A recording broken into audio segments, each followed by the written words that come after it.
Welcome to WPCC International Bible Ministry. Please like and subscribe to support our ministry. Faith comes by hearing and hearing by the Word of God. We pray you will be blessed by hearing God's Word. This video is based on Jonah chapter 1 verses 9 to 16. Yahweh responded to Jonah's flight by sending a powerful wind over the sea. But how did Jonah react to Yahweh's actions? To answer this, we need to ask two questions about the storm. First, did the storm begin before Jonah went below deck and fell into a deep sleep? If it did, then Jonah was aware of the storm. Second, did the storm start after he went below deck? If so, then Jonah wasn't aware of it. The text suggests that Jonah wasn't aware of the storm. Verse 4 tells us that the Lord sent a great wind, which turned into a violent storm threatening to break up the ship. The sailors took immediate action, but Jonah had already gone below deck and fallen into a deep sleep.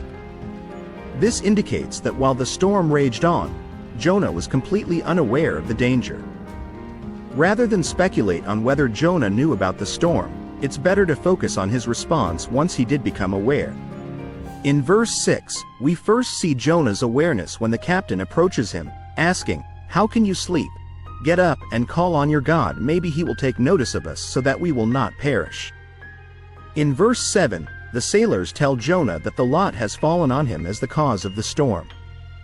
And in verse 12, Jonah confesses, saying, "I know that it is my fault that this great storm has come upon you." So, once Jonah knew Yahweh had sent the storm, it's interesting to see his initial reaction. Unlike the sailors, Jonah wasn't afraid, didn't pray, and didn't appeal to God. Despite hearing the waves crashing and feeling the ship violently lurching, Jonah did nothing. His lack of response in this life-threatening situation shows something was wrong.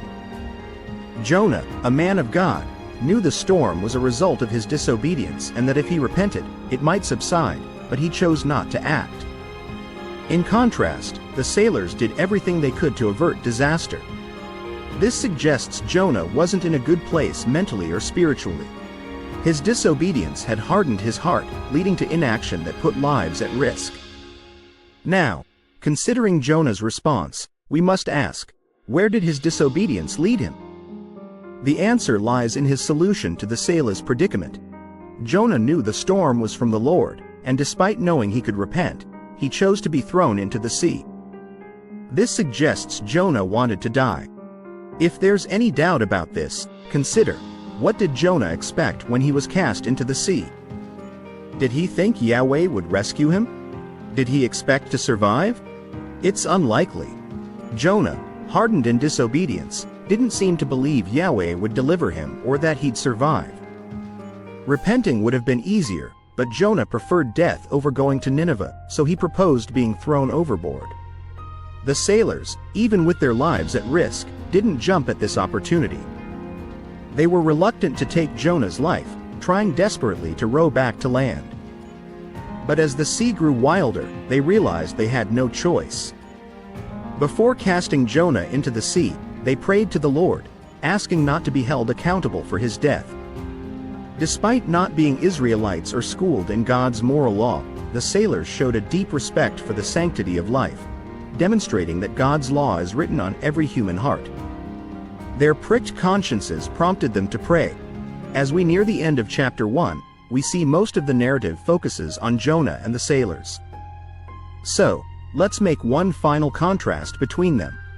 The sailors were terrified throughout the ordeal, but there's no record of Jonah showing any fear. The most remarkable contrast is found in verse 16. After throwing Jonah overboard, the sea grew calm, proving Yahweh's power. The sailors, in response, offered sacrifices and made vows to him. They likely didn't become monotheists but probably incorporated Yahweh among their gods. The sailors showed reverence to Yahweh, but Jonah did not. Thanks for watching. Please like, subscribe and share this video to spread God's word. May God the Father be glorified, through his Son Jesus, in the power of the Holy Spirit. Amen and amen.